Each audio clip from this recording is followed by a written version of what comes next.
Welcome back to Jamming in Their Repair. We're going to start this video by updating some equipment. I went out and bought myself an actual GoPro camera. So let's take a quick look at it. It's not a review, just telling you what's going on. So let's check this thing out.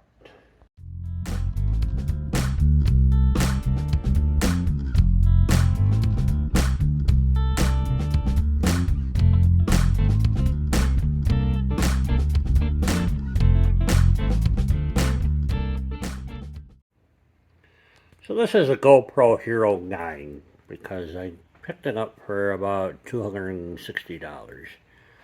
I put, I think, a 256 gigabyte SD card in there. This here is an attachment for the microphone. Okay, there's two ways you can do this. You can buy this adapter kit, or you can do the media center, which is a whole case that goes around the entire camera. I chose this way because I'm told it takes less battery power to run. So okay, that's fine. I have that running down here. I can plug in my microphone. Okay, I can plug in the helmet microphone, so this whole assembly comes with me when I go on a bike ride. In this case, I'm plugging in the Hotech wireless lavalier microphones.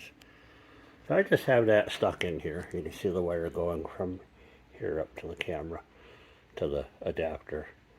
And it's just jammed in the gearing here.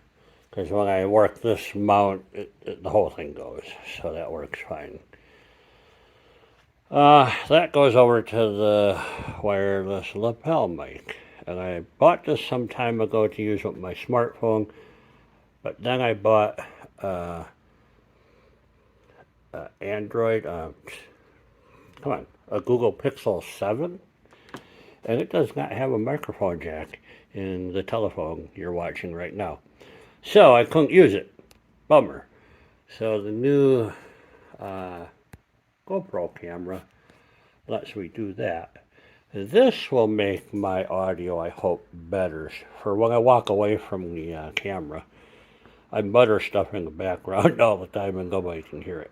So this will pick that up, maybe give you some more good content. And I can show you this, and I'm wearing the lapel microphone right here. So that seems to work well. But I have not recharged anything here. The camera battery says we are, I think that's battery 29, oh no, 47%. So I'm trying to see which battery dies first. And I think if the lapel microphone, that's this thing here, this is the receiver. It still says it has plenty of charge. You can see the light indicators on there say I have a good connection. This thing doesn't have a battery indicator. I wonder if this shows it or not. I don't want to press the buttons because it all works. So, so far I'm happy with it. And I can't complain. So I'm just waiting to see which video the audio dies on me. And then I'll be mad because I have no audio.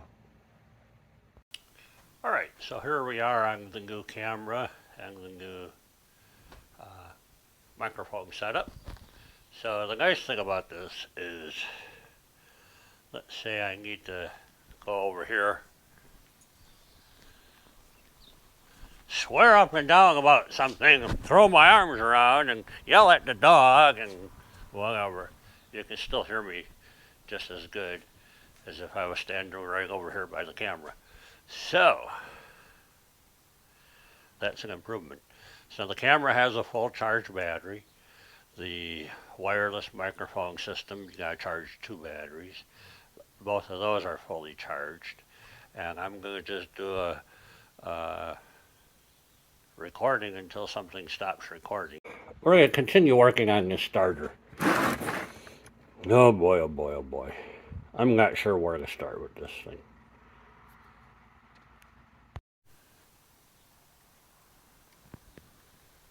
Okay, we'll keep giving this a try.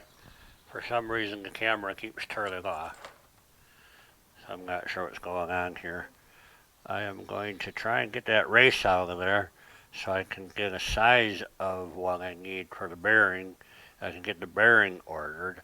Today is Sunday night, 7:30. I'm hoping to have something ordered this weekend, or tonight, so I can get it here in a couple of days. That would be nice, you know?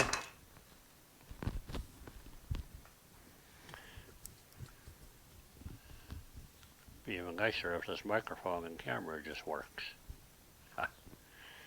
Alright, that's not helpful at all. So now I have an extra camera. I'm thinking about doing 2 cameras. One of them will be stationary. I'll probably just put it up here on the shelf right there.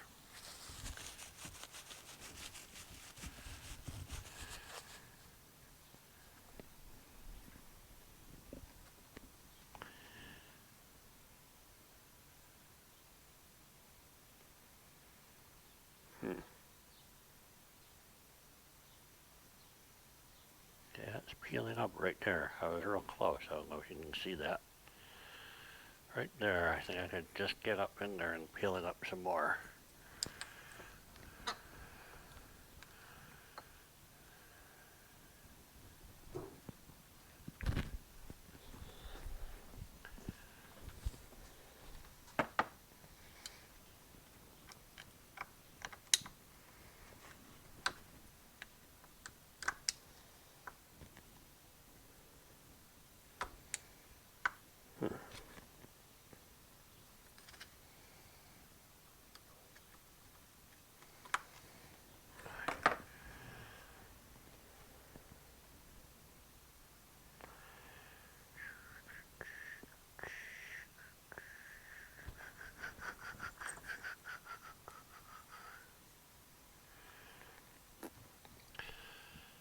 So I think I'm going to try cutting a slot right here.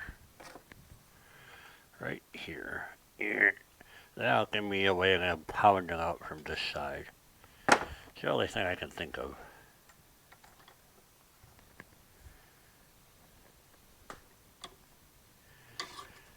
Let's see here. Don't know if the stone will do it for me. Because I need a kind of a wide gap on here. So I think if I grind it down right there.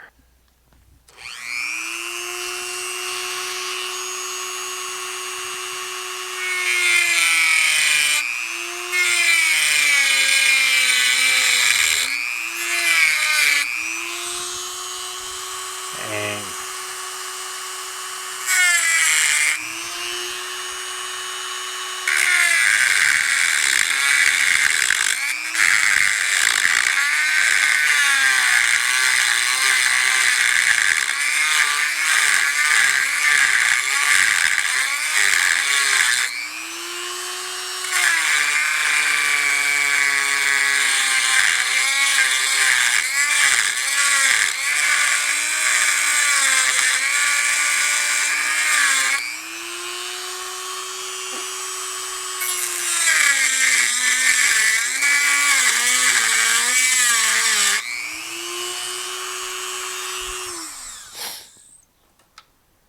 alright. So now you can see the edge of the race just starting to poke through. So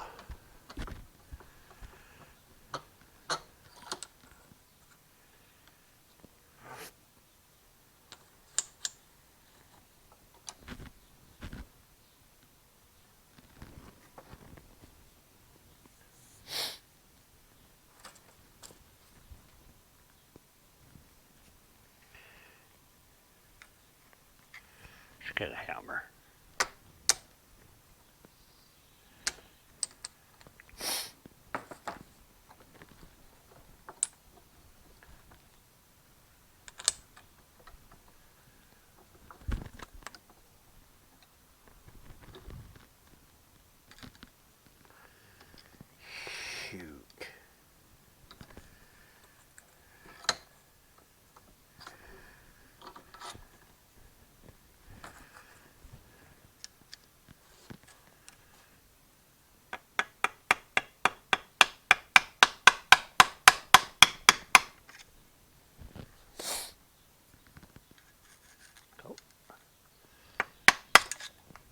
Got it.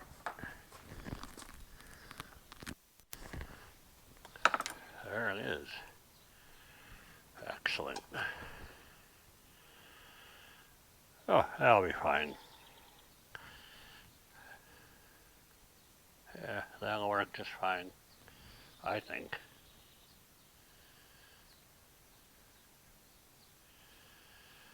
Cool.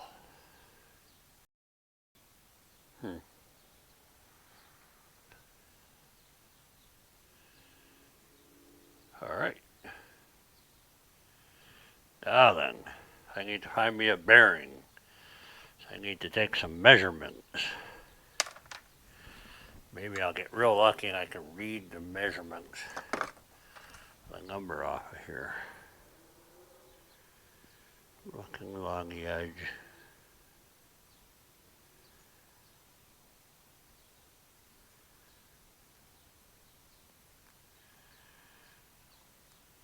Nope. That is done blowed up. I can measure the outside diameter of that. Measure the inside diameter here. And then I know what I got.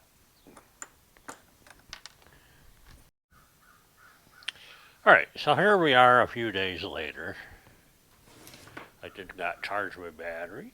I did not charge my wireless microphone. I didn't do anything. All I did was turned it off and walked away. Got some work done. Made some money. And now I'm back on this. So my problem is the bearing for in here. You saw me get the race out of there. I need this bearing. I went over to Ed Preby. He measured it all up. He's got one on order for me.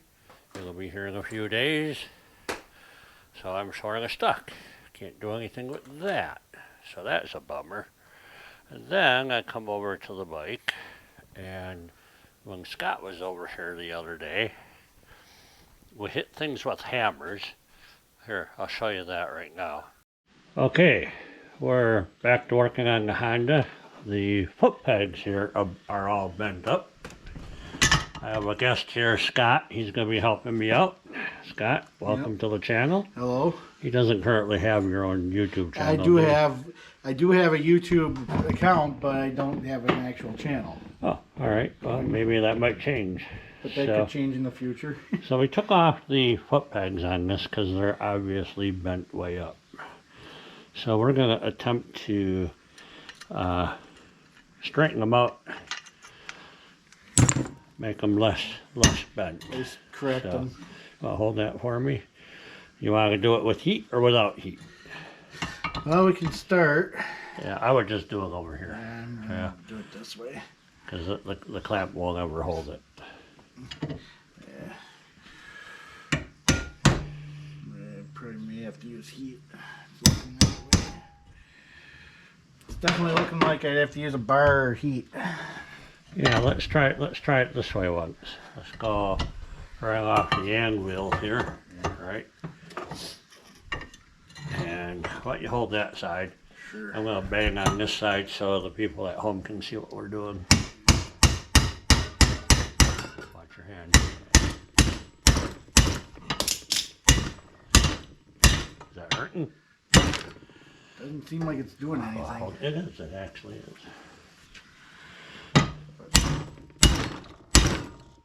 It's cleaning off my workbench. Yeah, sure. Okay, so we totally destroyed that.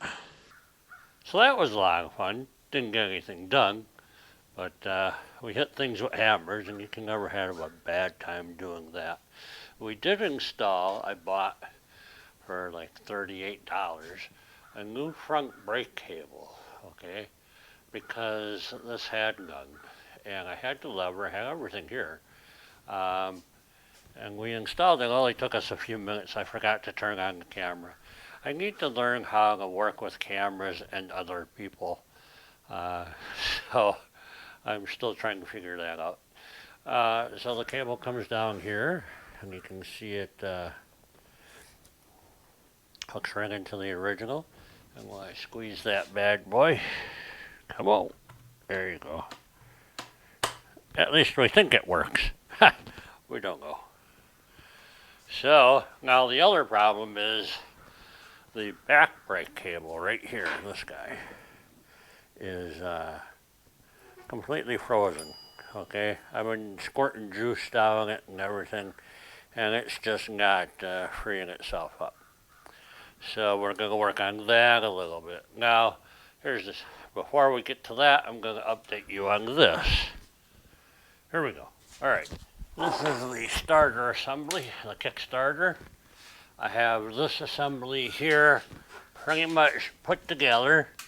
And if we look at the diagram here, hopefully you can see this okay. This little tab thing is the Kickstarter rest. Okay. Then you have this 2-gear process. I have that, and that. So this assembly right here is complete. Now I haven't hardened the teeth yet, and I'm going to work on that later.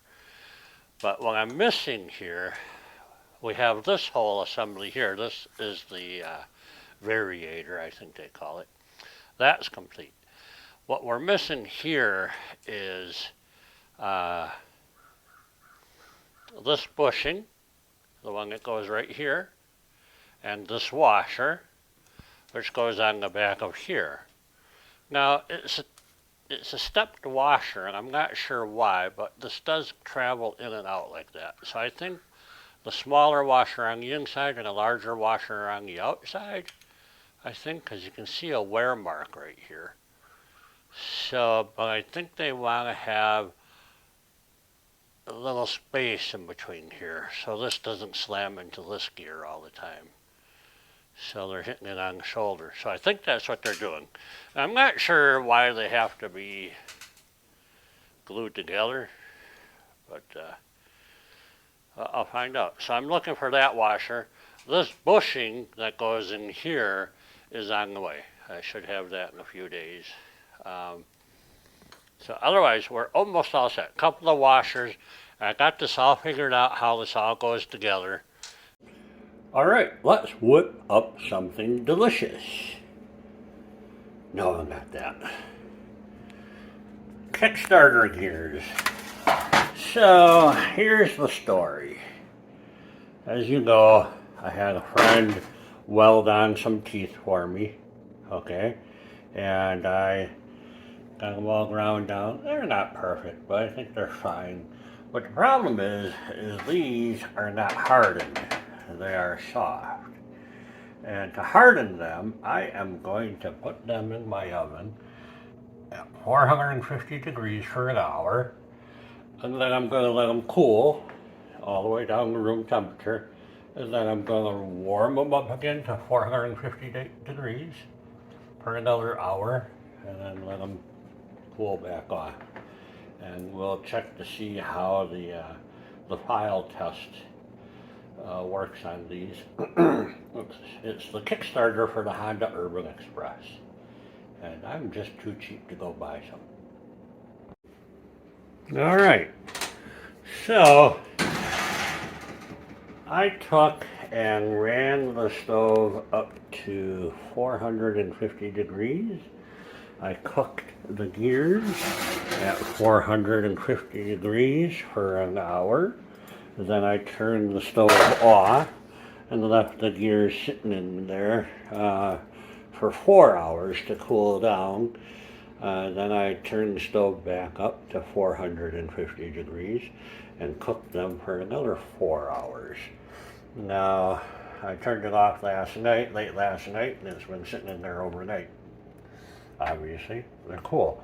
But what I was not expecting was that blue tinge on here where the welded teeth are.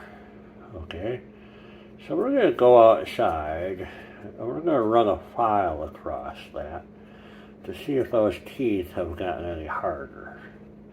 I really like the coloring. It seems like the whole piece got hardened. Of course it would. So I'm encouraged by it, to be honest with you. Very interesting. It's okay. Let's take a file to it and see what happens with it. Alright, we have it out on the vise. Now, these are welded teeth. These are welded teeth here. I'm going to go ahead and, oh, much. Okay, let me mount this in here a little bit easier to work with. Yeah, that'll work, sure. So we're going to go ahead and rub the file on here.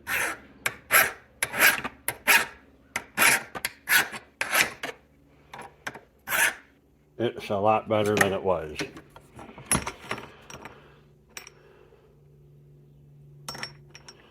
Here, let me do this. Oh, yeah.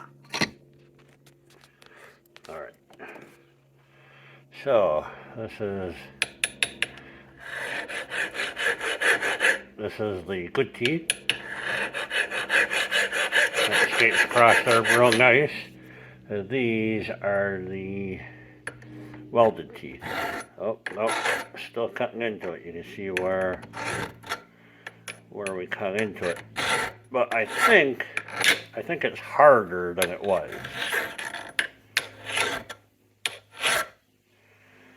So I'm gonna take it as a win. I can feel a different hardness difference. And I don't know if another heat cycle would be a good thing.